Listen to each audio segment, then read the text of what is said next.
প্রিয় দর্শক, আসসালামু আলাইকুম। ইটি উইন্ডোর পক্ষ থেকে আপনাদের সকলকে স্বাগতম। আজকে আমরা রোধের সূত্রকে কাজে লাগিয়ে একটি সমস্যাকে সমাধান করব। আশা করি সাথেই থাকবেন। 1 কিলোমিটার দীর্ঘ এবং 1.29 সেন্টিমিটার ব্যাস বিশিষ্ট একটি তামার তারের রেজিস্ট্যান্স 0.13 ওহম হলে এর আপেক্ষিক রেজিস্ট্যান্স নির্ণয় করো। এখানে দেওয়া আছে দীর্ঘ অর্থাৎ দৈর্ঘ্য দেওয়া আছে L, তারপরে রয়েছে 1.2 সেন্টিমিটার ব্যাস বিশিষ্ট, ব্যাস দেওয়া আছে, ব্যাসকে ডি দ্বারা প্রকাশ করা হয়। এটাকে মিটার প্রথমে পরিবর্তন করে নেব।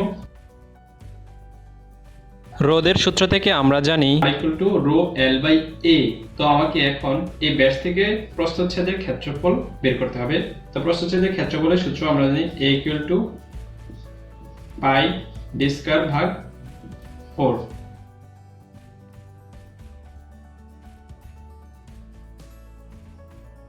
আর দেওয়া আছে তামার তারের রেজিস্ট্যান্স অর্থাৎ আর, বের করতে হবে রো। আপেক্ষিক রেজিস্ট্যান্সকে রো দ্বারা প্রকাশ করে রো বের করতে হবে, রো মানে ওয়াট। রোধের সূত্র থেকে আমরা জানি R =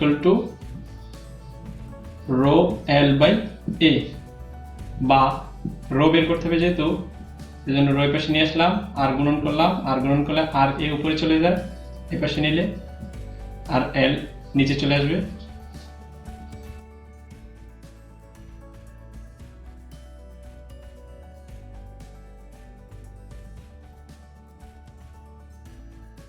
আপেক্ষিক রেজিস্ট্যান্স বা রো এর মান পেলাম 1.703 × 10⁻8 ওহম পার মিটার, প্রায় কাছাকাছি।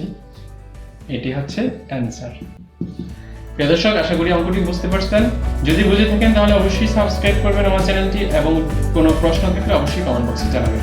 ধন্যবাদ।